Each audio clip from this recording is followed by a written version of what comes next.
Well, good afternoon, everyone. Welcome down on the ranch with Dr. Lee. Guess what I'm doing today? Yeah, I'm about a week behind my normal schedule on getting all this stuff done, but this is my last strand, so I should finish today, good Lord willing. I hope you guys had a great Christmas. We had a wonderful Christmas here, and obviously these did their job. The grandkids all tell me, if you don't put these up, Santa Claus can't find your house. So obviously it was a success, so now we can take these babies down for another year. But nevertheless, we had a great Christmas. I hope you did too. Again, I'm a little bit late taking these down because the weather has been so bad. It has been, for us, it's been brutally cold here. We spent 3 days in the house with the temperatures not getting out of the 20s. And for us here in South Texas, that is just absolutely brutal.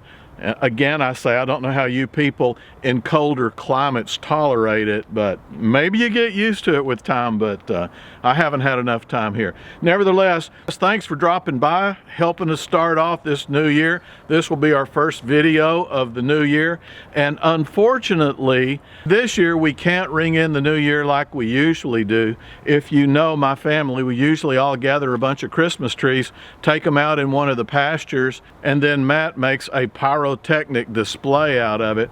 But there's been a burn ban on this year because we've been in a drought and the grass is just so dry. It just didn't seem like New Year's Eve without all the pyrotechnics and explosions and pyromaniacs, but nevertheless, it was a lot safer New Year's Eve than what we usually experience out here. So there's a silver lining on every cloud.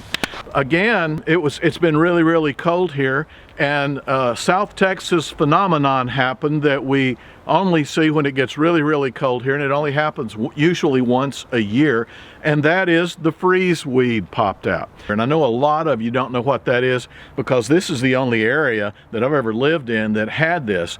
And we have a particular type of plant that when it gets really, really cold, the stem of the plant ruptures and the water comes out of those stems in sheets of ice, and it curls and curls and bends around like little ribbons.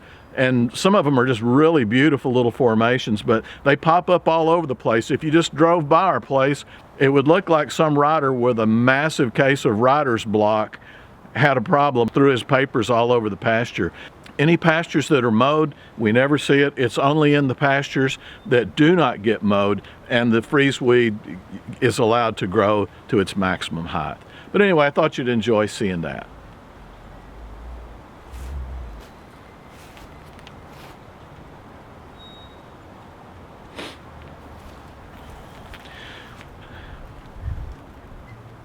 And since it's been so dang cold, it's been pretty much Dullsville out here on the ranch. We've been locked in the house finishing up all the Christmas cookies and binge watching Breaking Bad on Netflix. So like I said, pretty much Dullsville out here. So today I'm going to kind of get you up to speed, following up on a video I made 2 or 3 weeks ago about the ranch being under attack. I took my drone and I flew it back over the creek, and it does not look like things are happening at any great speed down there. The authorities were contacted and they are supposed to be taking action. But as you can see from these drone videos, there's still a lot of the compound still in the water. They're not as bright and turquoise as they were originally. Here's the original footage right here. But nevertheless, they are still there. So we're keeping tabs on that to see how that turns out. And as far as the other predators that we talked about, we're still seeing a whole lot of these guys right here, these coyotes. There's still quite a few of them. We're seeing a whole lot of foxes, and we're seeing even more and more of these feral hogs coming through. So it's like everything left my neighbor's place after they went through and destroyed all their trees and has come to my place. And the main thing I was worried about in this is all the small mammals. How would they survive? And honestly, we're seeing just as many of them as we've ever seen before. I have the game cameras out every night, and we're really tracking the numbers, and there's not really an appreciable decrease in the bunny rabbits and the skunks, in just the little small guys that don't put up much of a fight. They're holding their own pretty well. And speaking of videos of small animals, I did get a nice video of this little guy heading away from one of our game cameras at night, and we can't figure out what he is. He has no tail, and my wife and I at first, when we were looking at it over and over and over, we kind of decided that that was probably a raccoon who lost his tail somewhere, which is not that uncommon. That's very likely. But the more I got to looking at him and comparing his gait to a raccoon's gait, if you look at the raccoons, they're a little bit more slender, they walk a little bit more briskly, and they kind of have a hop in their step. And this guy has real heavily muscled back legs, and he just kind of lumbers along at a fairly slow clip. He's going nowhere fast. I really feel it's not a raccoon. It's definitely not a porcupine. And that really doesn't leave much except a badger. However, badgers usually have long noses and some white markings, some white stripes on their nose. And there are badgers in South Texas, very, very rare, but you can't really see his face. It's hard to tell. But anyway, for those of you out there who are in the know on small wildlife animals, I would really, really appreciate your opinion on this. On this little trail where you see this guy walking, I've set out 5 cameras, and I'm trying to catch him from all different angles, so maybe I can catch his little face and we can see what he is. Unfortunately, we've got a picture of the south end of a northbound animal here, so it's really, really hard to tell. But anyway, again, I would really appreciate your opinion on that. Well, folks, that's about it from Out on the Ranch with Dr. Lee today. I hope your 2018 is off to a good start. 2018, can you believe that? Where does the time go?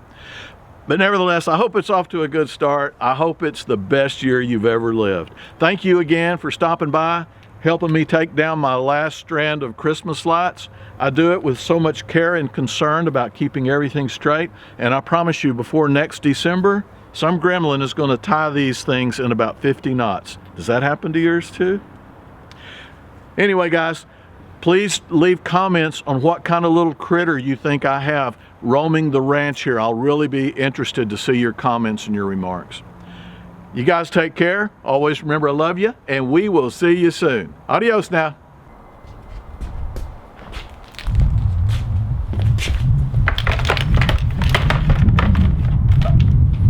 Okay, gremlins, come and get it.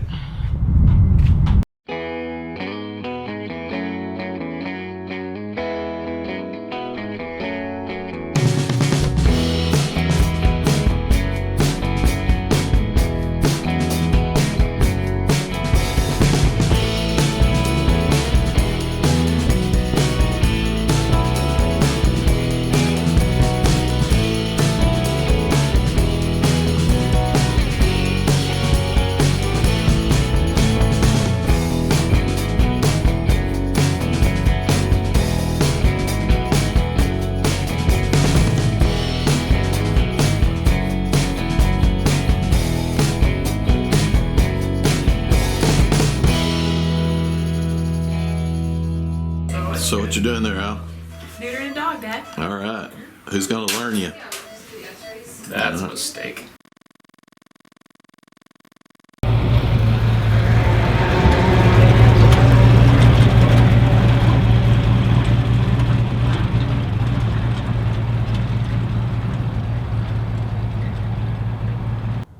gonna be hard. All right, go ahead and fire. Okay, whenever.